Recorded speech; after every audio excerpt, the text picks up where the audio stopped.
التحنيط كان ولا زال التحنيط سر من أسرار الحضارة المصرية القديمة، ووصل لها المصري القديم بسبب اعتقاده في البعث والخلود في العالم الآخر، فحاول يدور على طرق تحمي جسمه من التحلل وما إلى ذلك.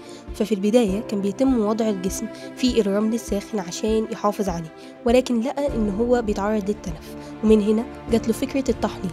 فكان في العملية دي بيتم إزالة أعضاء الجسد الداخلية عن طريق شق في منطقة الخصر زي الرئة والمعدة الكبد والأمعاء، ووضعها في أواني بتعرف بيه الأواني الكانوبية لحفظ الأعضاء، وكان بيوضع فيها ملح النترون عشان يحافظ عليها. وكان بيتم إزالة العقل إما عن طريق فتحة في الأنف أو الجزء الخلفي من الرأس، وبيترك القلب، وأحيانا كان بيزال ويوضع بدلا منه تماما.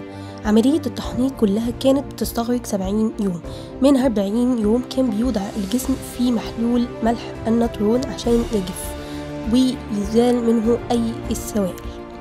ثم بعد ذلك كان بيتم وضع مواد التحنيط ولف الجسم في لفائف كتانية وأحيانا أوراق البردي، ويوجد ما يعرف بالكرتوناج، وهو عبارة عن قناع كان الغرض منه حماية ملامح الوجه من التلف عشان يضمن إن الروح تتعرف عليه في العالم الآخر.